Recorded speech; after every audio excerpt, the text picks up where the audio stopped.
You're 60 years old with $500,000 saved for retirement. Is that enough?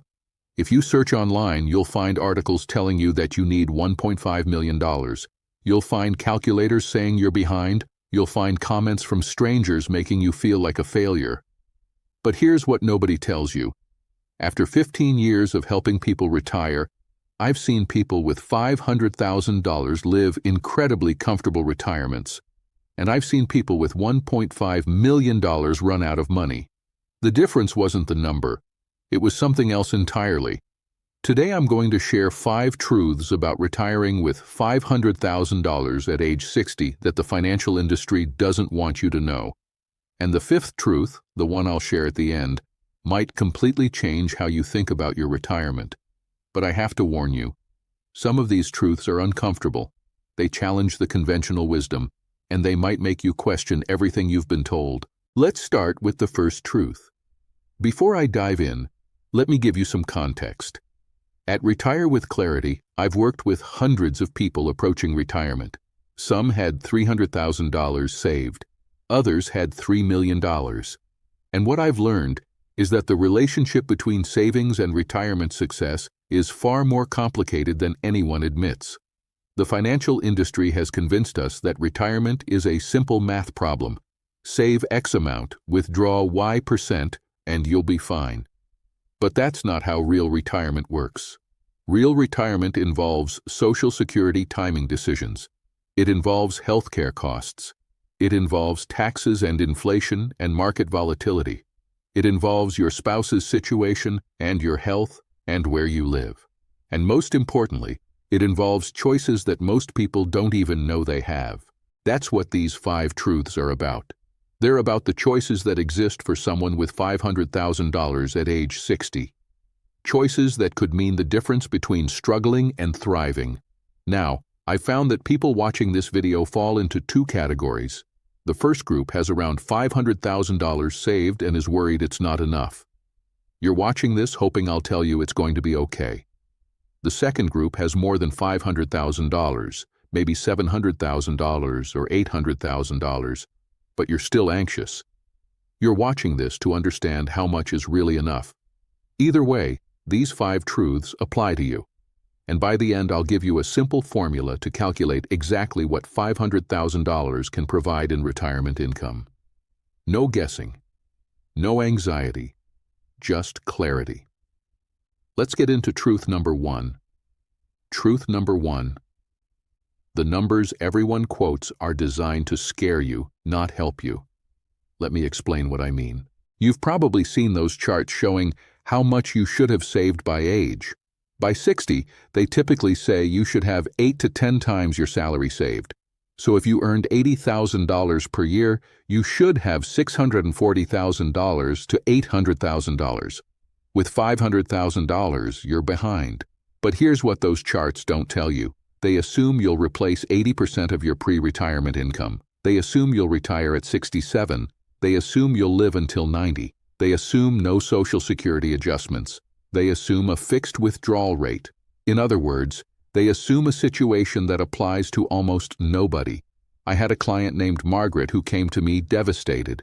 She was 60 with $480,000 saved, and an online calculator told her she needed $1.2 million to retire. She was convinced she'd have to work until 70.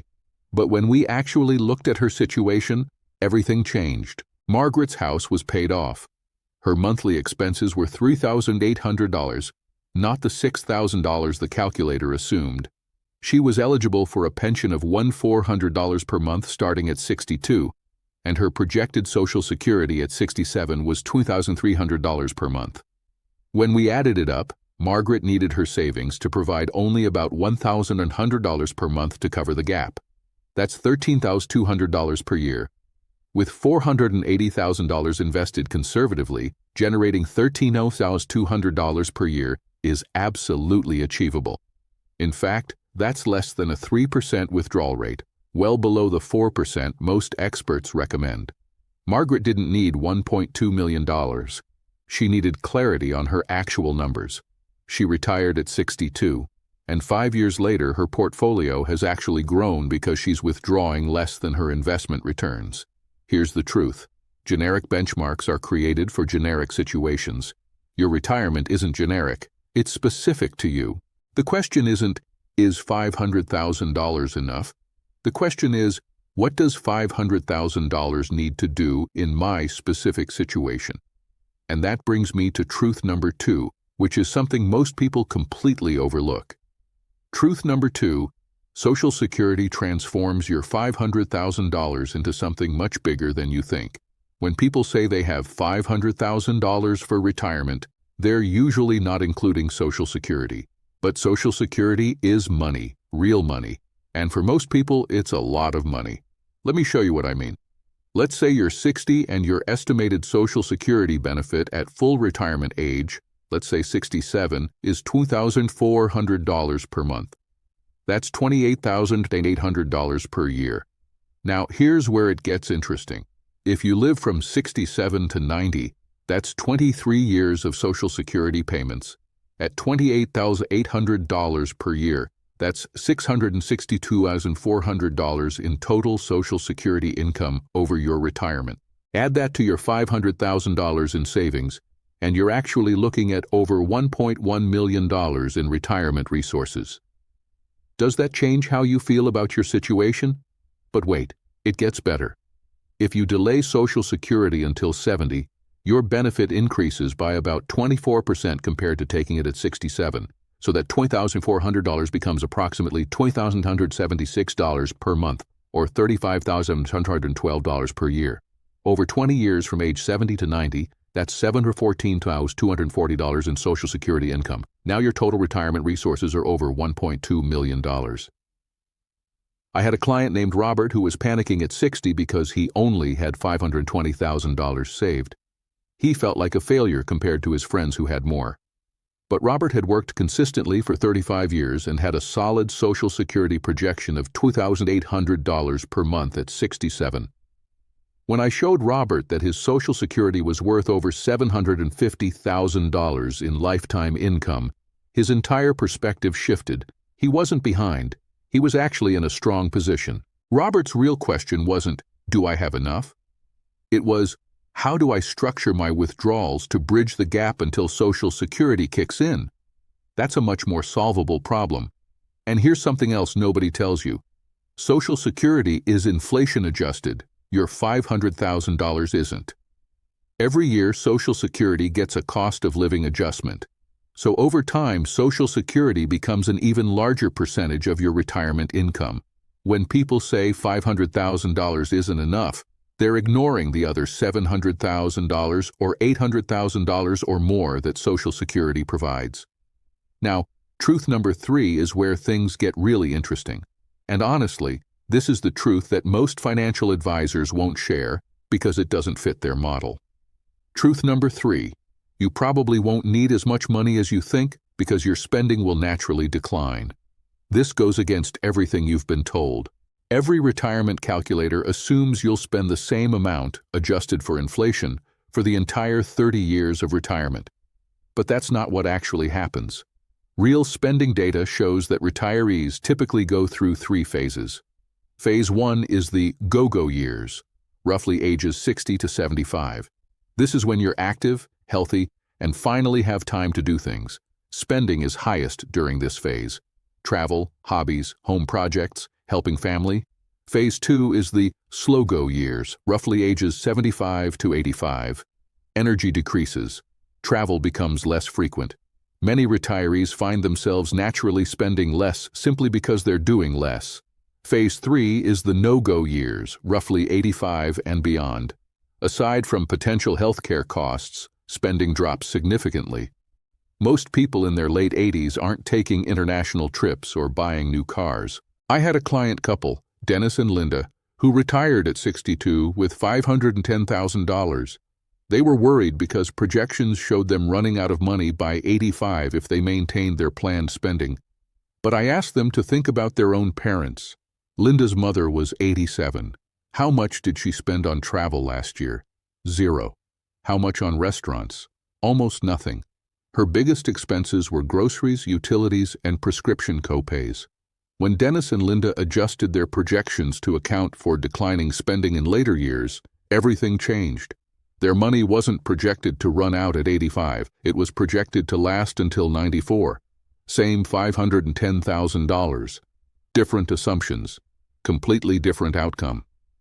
Now, I want to be clear. Healthcare costs in later years can be significant, and we'll talk about that. But the idea that you'll spend $60,000 per year every single year from 60 to 90 is simply not realistic for most people. The research supports this. Studies show that retiree spending typically decreases by about 1% to 2% per year in real terms after age 65. So when someone tells you $500,000 isn't enough, ask them, isn't enough for what? For age 65, spending maintained until 95? That's not how retirement works. Before I share truth number 4, let me pause and ask, is this helpful so far?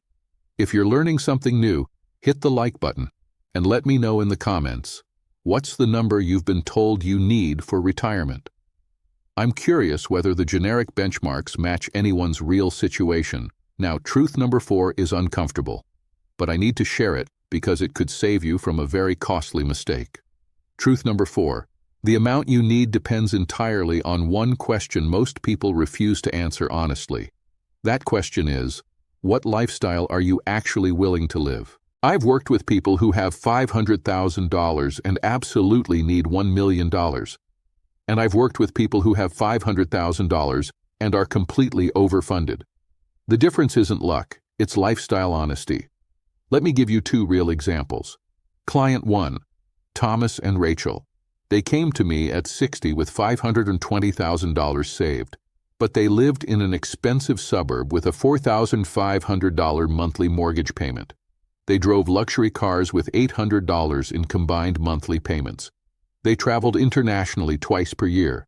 Their monthly expenses were over $9,000. For Thomas and Rachel, $520,000 was not enough, not even close. At their spending level, they would need to withdraw over $80,000 per year just to maintain their lifestyle, a 15% withdrawal rate that would devastate their portfolio in under a decade.